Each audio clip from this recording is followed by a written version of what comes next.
Hello students, खम्मा गणी राम राम। मैं हूं अभिषेक खंडेलवाल और स्वागत करता हूं आपका अपने ग्रास रूट एजुकेशन चैनल के ऊपर।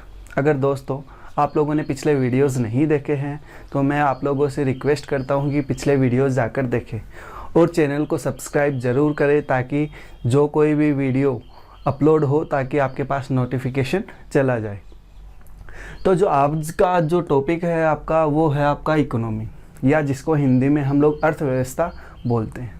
अब ये अर्थव्यवस्था होती क्या है, या कौन से ऐसे देश है या ऐसे नेशंस है जिनकी कौन सी अर्थव्यवस्था होती है, ये सब हम लोग आज के वीडियो के अंदर पढ़ेंगे। तो हम लोग डेफिनेशन से स्टार्ट करते हैं कि इकोनॉमी की डेफिनेशन होती क्या है।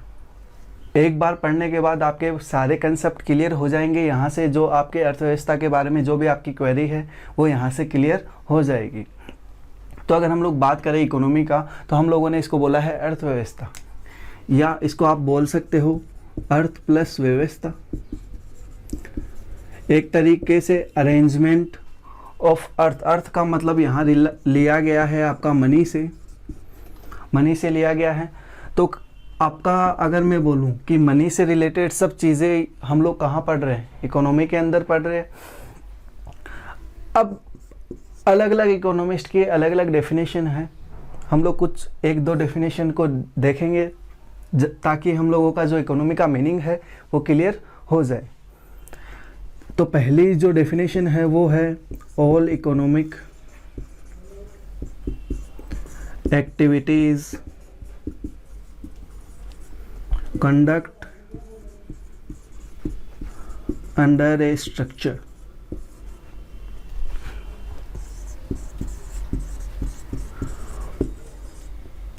that is called economy.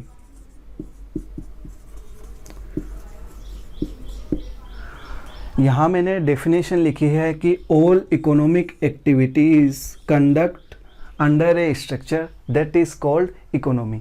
मतलब जितनी भी इकोनॉमिक एक्टिविटीज़ होती है वो एक स्ट्रक्चर के अंदर परफॉर्म की जाती है, जिसको हम लोग क्या बोलते हैं, इकोनॉमी। अब यहाँ मैंने एक अंडरलाइन की है, उस अंडरलाइन का मीनिंग क्या है वो समझाता हूँ।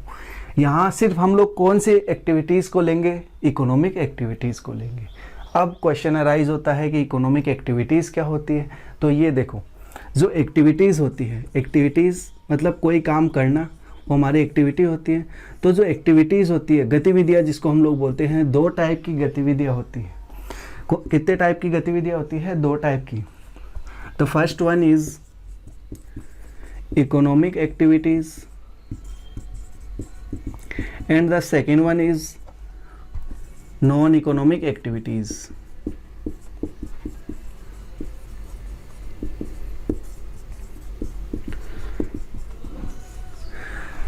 या जिसको हम लोग हिंदी में आर्थिक गतिविधियां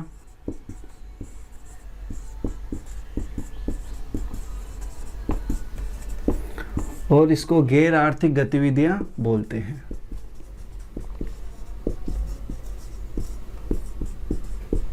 अब ये होती क्या है, हम लोग यहाँ से समझेंगे कि आर्थिक गतिविधियां या इकोनॉमिक एक्टिविटीज़ क्या होती है और नॉन इकोनॉमिक एक्टिविटीज़ क्या होती है। क्या ऐसी एक्टिविटीज़ जो किसके लिए परफॉर्म करते हैं, मनी के लिए परफॉर्म करते हैं, वो हमारी कौन सी एक्टिविटी हो गई, आर्थिक गतिविधियाँ जिसको बोलते हैं।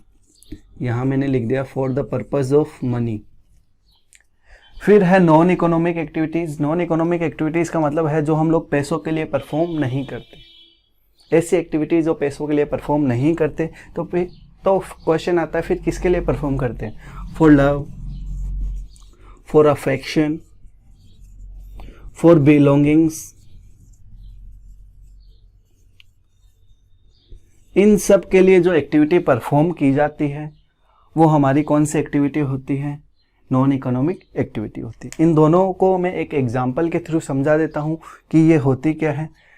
देखो, अगर मम्मी आप लोगों के लिए घर पे खाना बनाती है तो क्या बदले में पैसा चार्ज करती है क्या उन खाना बनाने के लिए?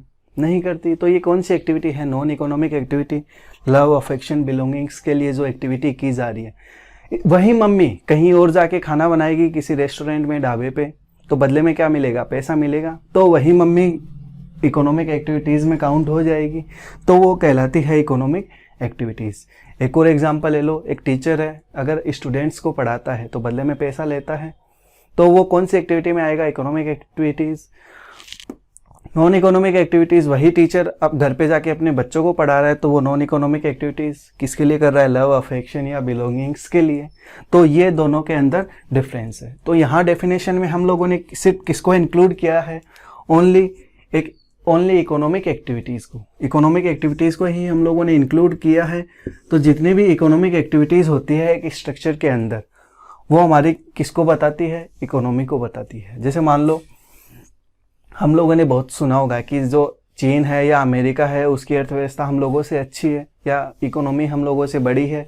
तो ये ऐसा क्यों बोला जाता है? तो कहीं ना कहीं एक चीज़ समझ में आती है हम लोगों को कि एक पर्टिकुलर रीजन को टारगेट किया जा रहा है, पर्टिकुलर एक रीजन को टारगेट किया जा रहा है। तो मैं अगर ये बोलूँ कि जैसे ये इंडिया है, इस इंडिया में जितनी भी आपकी इकोनॉमिक एक्टिविटीज़ की जा रही, इकोनॉमिक एक्टिविटीज़ मतलब जो पैसों से रिलेटेड है वो एक्टिविटीज़ की जा रही है, तो वो वहाँ की किसको बताएगी? इकोनॉमी को बताएगी। अगर हम लोग दूसरी मीनिंग में समझे इस चीज़ को, तो दूसरे मीनिंग में हम लोग ऐसे समझेंगे कि जैसे मैंने बोला कि ये एक स्ट्रक्चर है, इसको मैंने बताया था आपको, ये इंडिया है, उस इंडिया में जितनी भी इकोनॉमिक एक्टिविटीज़ की जा रही है वो उस देश की इकोनॉमी को बताती है। या हम लोग बोल सकते हैं कि एक पर्टिकुलर एरिया के अंदर जितनी भी इकोनॉमिक एक्टिविटीज़ की जाती है, एक पर्टिकुलर एरिया में जितनी भी इकोनॉमिक एक्टिविटीज़ की जाती है वो वहाँ की इकोनॉमी को बताती है।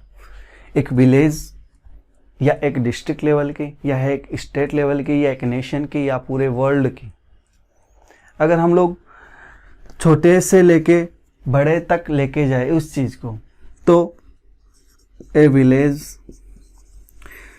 एक गांव के अंदर जितनी भी इकोनॉमिक एक्टिविटीज़ की जा रही है तो वो वहाँ की इकोनॉमी को बताएगी।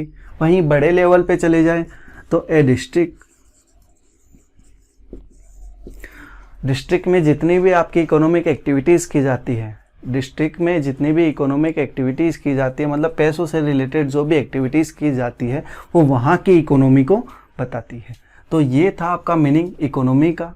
दो चीज़ें यहाँ याद रखने की ये है कि जो इकोनॉमी है और जो इकोनॉमिक्स है, इकोनॉमी और इकोनॉमिक्स ये दोनों डिफरेंस इनका समझना कि जो इकोनॉमी है उसकी स्टडी हम लोग कहाँ करते हैं? इकोनॉमिक्स के अंदर।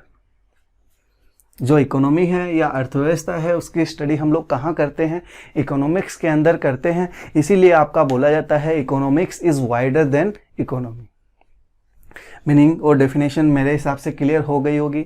तो हम लोग बात करते हैं अब टाइप्स ऑफ इकोनॉमी के बारे में। इकोनॉमी की बात करें तो on the basis of the ownership we can divided into 3 parts. The first one is capitalist economy and the second one is socialist economy and the third one या last one is mixed economy। Ownership के हिसाब से हम लोग क्या करते हैं, जो आपकी इकोनॉमी है उनको 3 पार्ट के अंदर डिवाइड करते हैं। ओनरशिप मतलब किसका अधिकार होगा रिसोर्सेज के ऊपर, उस हिसाब से हम लोग इकोनॉमी को 3 पार्ट के अंदर डिवाइड करते हैं। अब ये होती क्या है इनको अच्छे से समझना। पहली है आपकी कैपिटलिस्ट इकोनॉमी जिसको हम लोग बोलते हैं हिंदी के अंदर पूंजीवादी अर्थव्यवस्था।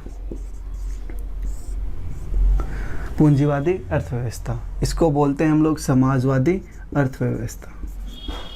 और लास्ट वाली कहलाती है आपकी मिश्रित अर्थव्यवस्था। पूंजीवादी अर्थव्यवस्था, समाजवादी अर्थव्यवस्था और मिश्रित अर्थव्यवस्था। इसका एक और नाम होता है जिसको हम लोग बोलते हैं market economy.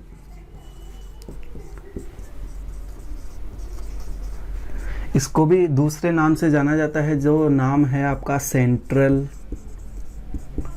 Plan economy.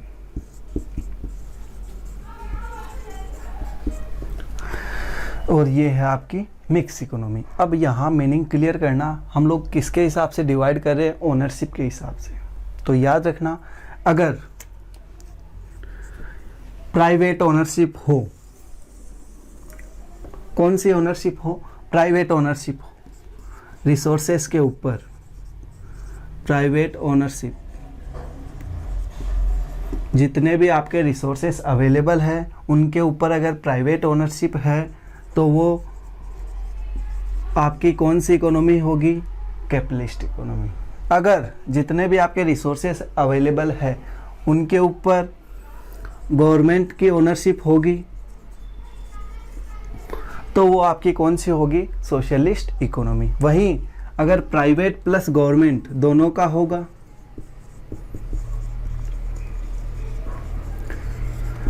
Private plus government ownership, तो वो कौन सी इकोनॉमी कहलाएगी? Mix economy. एक डिफरेंस क्लियर हो गया तीनों के अंदर कि प्राइवेट ओनरशिप होगी वो कैपिटलिस्ट इकोनॉमी होगी, गवर्नमेंट ओनरशिप होगी किसके ऊपर ओनरशिप होगी? रिसोर्सेज के ऊपर। रिसोर्सेज कौन से होते हैं? जो हम लोगों को नेचर से मिलते हैं। यहाँ क्या होगी? Private plus government. अब दूसरा मीनिंग याद रखना, यहाँ जो मेन ऑब्जेक्ट होता है वो मैक्सिमम प्रॉफिट अर्न करने का होता है। मैक्सिमम प्रॉफिट अर्न करना जो मेन ऑब्जेक्ट होता है कैपिटलिस्ट इकोनॉमी का, वो होता है मैक्सिमम प्रॉफिट अर्न करना। अगर बात करें सोशलिस्ट इकोनॉमी की, तो सोशलिस्ट इकोनॉमी का जो मेन ऑब्जेक्ट होता है वो होता है सोशल वेलफेयर। Social welfare.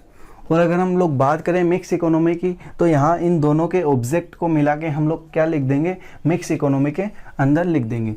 मतलब प्रॉफिट अर्न करना और सोशल वेलफेयर भी करना, वो इसका ऑब्जेक्ट होता है।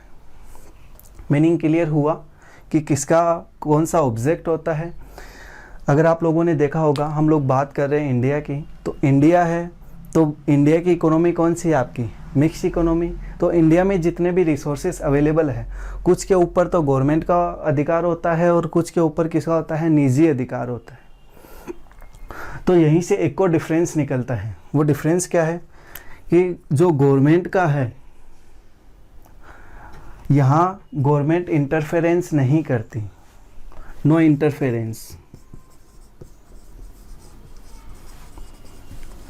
यहाँ गवर्नमेंट इंटरफेयर करती है, यहाँ गवर्नमेंट कुछ चीज़ों के ऊपर तो इंटरफेयर करती है और कुछ चीज़ों के ऊपर इंटरफेयर नहीं करती।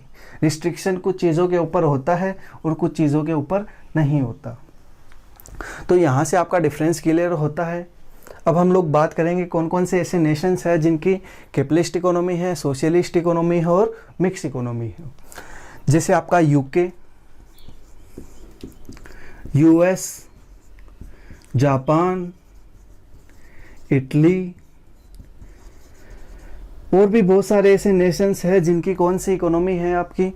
Capitalist economy. न्यूजीलैंड वगैरह हो गए, तो उन सब की कौन सी इकोनॉमी है? Capitalist economy. अगर हम लोग बात करें सोशलिस्ट इकोनॉमी की, तो सोशलिस्ट इकोनॉमी में आपका चाइना, क्यूबा, वियतनाम, जो आपको आरबीएसई के सिलेबस के अकॉर्डिंग 3 या 4 नाम आपको याद रखने हैं। फिर इसके अलावा मिक्स इकोनॉमी की बात करें तो इंडिया, इंडिया के बाद आता है बांग्लादेश, बांग्लादेश के बाद आता है श्रीलंका। तो ये 3 नाम आपको हार्डली याद रखने हैं। और भी बहुत सारे ऐसे नेशंस हैं जो इन सब कैटेगरी के अंदर आते हैं, लेकिन आपको हार्डली इन 3 कंट्रीज़ का नाम याद रखना है। तो यहाँ से मेरे हिसाब से आपका ओनरशिप के हिसाब से आपका मीनिंग क्लियर हो गया होगा इकोनॉमी से रिलेटेड। इसके अलावा और अगर डिफरेंसेस की बात करें और इनकी जो करेक्टरिस्टिक्स के बारे में बात करें, तो 1-2 करेक्टरिस्टिक्स और बता देता हूँ ताकि डिफरेंस और क्लियर रहे। याद रखना, जो नेशनल इनकम है वो कैपिटलिस्ट इकोनॉमी की बहुत हाई होगी। क्यों? यहाँ का मेन ऑब्जेक्ट क्या है? मैक्सिमम प्रॉफिट अर्न करना। तो यहाँ की नेशनल इनकम हाई रहेगी। यहाँ क्या होगा? मेन ऑब्जेक्ट क्या है? Social welfare. तो यहाँ की नेशनल इनकम या मेन ऑब्जेक्ट ही क्या है? सबका भला करना। मिक्स इकोनॉमी में क्या होगी? नेशनल इनकम क्या होगी? एवरेज। ठीक है। इसके अलावा अगर कैपिटलिस्ट इकोनॉमी की बात करें तो यहाँ लिविंग ऑफ स्टैंडर्ड क्या होगा? हाई होगा। Living of standard, living of standard क्या होगा? हाई होगा। यहाँ अगर सोशलिस्ट इकोनॉमी की बात करें तो आपका जो लिविंग ऑफ स्टैंडर्ड है वो सरकार की जो मेन बेसिक नीड्स है किसी भी जनता की, उनको पूरा करना मेन ऑब्जेक्ट रहेगा। यहाँ दोनों का मिक्सचर चलता रहेगा। तो ये कुछ डिफरेंसेस थे जो कि कैपिटलिस्ट इकोनॉमी, सोशलिस्ट इकोनॉमी और मिक्स इकोनॉमी के बारे में थे। एक चीज़ और बता देता हूँ, याद रखना, ये रियल लाइफ में ऐसा कुछ नहीं होता है। यहाँ जैसे हम लोग बोलते हैं कि कैपिटलिस्ट इकोनॉमी में क्या होता है कि आप जितना भी पैसा कमाओ, ठीक है, उससे आप अपनी प्रॉपर्टी को इंक्रीज कर सकते हो या वेल्थ को इंक्रीज कर सकते हो। यहाँ क्या होता है कि आप वेल्थ को इंक्रीज नहीं कर सकते। क्यों नहीं कर सकते? गवर्नमेंट रिस्ट्रिक्शन है। गवर्नमेंट रिस्ट्रिक्शन का मतलब आप कितना भी कमाओ, आपके मरने के बाद आपकी जो एसेट्स है वो आपकी नहीं होगी, वो सरकार के पास चली जाती है। यहाँ दोनों चीज़ें होती है, कमाओ, कुछ के ऊपर गवर्नमेंट का है, कुछ के ऊपर प्राइवेट का है। तो रियल लाइफ में ऐसा नहीं होता है। यहाँ भी अगर हम, जैसे मैंने आपको बोला कि चाइना में क्या होता है कि जब तक आप कमा रहे हो, अगर घर आपके नाम है तब तक वो आपका है। जैसे ही आपकी डेथ हुई तो वो किसके पास चला जाता है? गवर्नमेंट के पास चला जाता है। जबकि अगर ये सब चीज़ें हम लोग देखें तो रियल लाइफ में ऐसा नहीं होता है। होता क्या है कि जो इनकी कैरेक्टरिस्टिक्स है वो कुछ मिलती जुलती होती है। तो हम लोग क्या बोल देते हैं कि वो कैपिटलिस्ट इकोनॉमी है या आपकी सोशलिस्ट इकोनॉमी है या मिक्स इकोनॉमी है। तो ये चीज़ अच्छे से याद रखना। तो ये था on the basis of the ownership. हम लोगों ने इससे पहले हम लोगों ने पढ़ा था कि ओनरशिप के हिसाब से इकोनॉमी कितने टाइप की होती है। अब हम लोग पढ़ेंगे on the basis of the development. Development के आधार पे हमारी जो इकोनॉमी है वो कितने टाइप की होती है। तो डेवलपमेंट के आधार पे हमारी जो इकोनॉमी है वो 2 टाइप की इकोनॉमी होती है। एक होती है डेवलप्ड इकोनॉमी या डेवलप्ड नेशंस जिसको बोला जाता है, और फिर इसके बाद होती है डेवलपिंग नेशंस। अब जिसको हम लोग हिंदी में बोलते हैं विकसित अर्थव्यवस्था। ये मैं इसीलिए बता रहा हूँ, कई बार क्या होता है कि आप लोगों से ये पूछ लिया जाता है कि वो कौन सी आपकी डेवलप्ड नेशंस है या कौन सी डेवलप्ड इकोनॉमी है, कौन से डेवलपिंग नेशंस है। तो इनका मीनिंग है सेम है, लेकिन थोड़ा सा डिफरेंस क्लियर कर लेना आप लोग। इसको बोलते हैं हम लोग विकासशील अर्थव्यवस्था या विकासशील देश। अब इन दोनों के अंदर डिफरेंस क्या है वो समझना। डिफरेंस कोई डिफरेंस नहीं है, बस अलग अलग जो इकोनॉमिस्ट है उनकी अलग अलग राय है, तो उन राय के हिसाब से इनको बताया गया है। एक चीज़ याद रखना, ऐसे डेवलप्ड नेशन या ऐसे नेशन जो डेवलप्ड हो चुके हैं, डेवलप्ड होने का मतलब क्या है? वहाँ की जो नेशनल इनकम है वो क्या है? हाई है, और जो लिविंग ऑफ स्टैंडर्ड है वो क्या है? हाई है। नेशनल इनकम हाई है, लिविंग ऑफ स्टैंडर्ड हाई है, तो वो कौन से नेशन होंगे? डेवलप्ड नेशन की। लिविंग ऑफ स्टैंडर्ड का मतलब क्या होगा? एजुकेशन सिस्टम, इसके साथ साथ हेल्थ फैसिलिटी कैसी है वहाँ की, ये सब चीज़ें हम लोग कहाँ इंक्लूड करते हैं? लिविंग ऑफ स्टैंडर्ड के अंदर इंक्लूड करते हैं। तो आपके डेवलप्ड नेशन को बताती है। वहीं दूसरी तरफ है आपका डेवलपिंग नेशन। तो डेवलपिंग नेशन में क्या होगी? वहाँ की जो नेशनल इनकम होगी वो कम होगी। मतलब जो ऐसे देश जो अभी विकसित नहीं हुए हैं वो कौन से देश है? Developing nation. नेशनल इनकम कम होगी और जो आपका लिविंग ऑफ स्टैंडर्ड है वो क्या होगा? लो होगा। लो लिविंग ऑफ स्टैंडर्ड होगा। तो ये दोनों का मीनिंग था। अब एक चीज़ बता देता हूँ, याद रखना, जितने भी आपके कैपिटलिस्ट हैं, जितने भी आपके कैपिटलिस्ट नेशन हैं वो डेवलप्ड नेशन के पार्ट हैं। जितने भी आपके कैपिटलिस्ट हैं वो डेवलप्ड नेशन के पार्ट हैं, और जो आपके दूसरे सोशल प्लस मिक्स, वो किसके पार्ट हैं? आपके डेवलपिंग नेशंस के। याद रखना, अगर आपका डेवलपिंग नेशन से रिलेटेड पूछा जाए तो जितने भी आपके सोशलिस्ट इकोनॉमी के अंदर है या मिक्स इकोनॉमी के अंदर है वो सब डेवलपिंग नेशन के अंदर आएंगे। और अगर कैपिटलिस्ट इकोनॉमी की बात करें तो मतलब वो आपसे डेवलप्ड नेशन के बारे में जानना चाह रहा है। तो ये दोनों के आधार पे डिफरेंस था। मीनिंग क्लियर हो गया होगा मेरे हिसाब से। क्यों? क्योंकि हम लोगों को कई बार कैपिटलिस्ट इकोनॉमी या विकसित अर्थव्यवस्था भी देखने को मिलता है, कई बार विकासशील अर्थव्यवस्था या सामाजिक, ये सारी चीज़ें हम लोगों को देखने को मिलता है। तो मेरे हिसाब से यहाँ से आपका इकोनॉमी का डिफरेंस क्लियर हो जाएगा। अगर आप लोगों को ये वीडियो अच्छा लगा हो तो प्लीज़ लाइक करें, सब्सक्राइब करें और दोस्तों के साथ शेयर ज़रूर करें। Thank you.